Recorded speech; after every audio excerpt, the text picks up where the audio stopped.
Outgoing Secretary of State Antony Blinken took responsibility, sort of, for the chaotic withdrawal from Afghanistan that took place 3 years ago, and also expressed regret for the deaths of the 13 Severus members who were killed in an ISIS-K suicide bombing at Abbey Gate during the withdrawal. He did this with several Gold Star families in attendance during a hearing before the House Foreign Affairs Committee on Wednesday. It was a pretty feisty and combative hearing at times, and Blinken really shed light on the Biden administration's thinking of the withdrawal from Afghanistan. He argued that the president had two main options when it came to Afghanistan at the time: either withdraw or double down and send more troops in. He argued that maintaining the status quo or just keeping the same level of troops there on the ground in Afghanistan was really not a viable option because the Taliban had been gaining too much ground, and there were concerns that the Taliban would begin attacking U.S. Service members. And so he was really defensive of the Biden administration's handling of the withdrawal. He did acknowledge some faults. He basically said that one of the main regrets he had is that the administration had been questioning its assumptions more.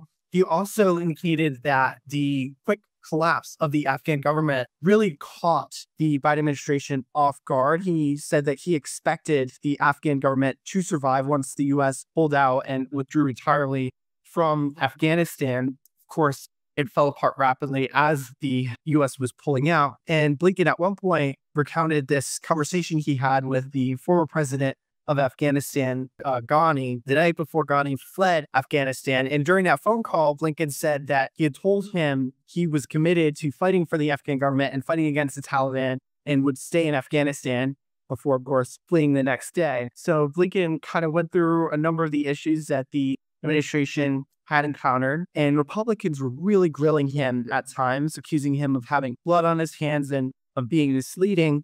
The chairman of the committee, Michael McCall, hammered Blinken in particular on this dissent cable that had been sent several weeks before the withdrawal was completed, in which several key officials were expressing serious doubts about the Afghan government withstanding the withdrawal. And so he's basically trying to suggest that the Biden administration was really misleading and gaslighting the public about the viability of the Afghan government. And the committee had battled him for months for testimony. This was part of a Republican-led effort to investigate the withdrawal, and they released a report on that back in September.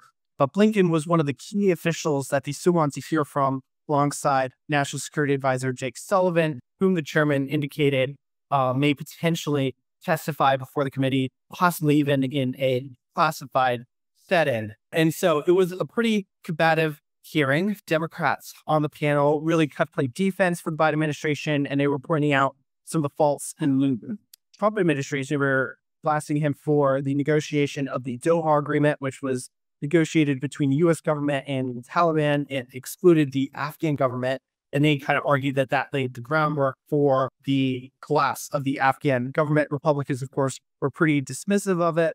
So overall, it was a pretty feisty hearing. For more stories like these, be sure to subscribe to the New York Post right here on YouTube.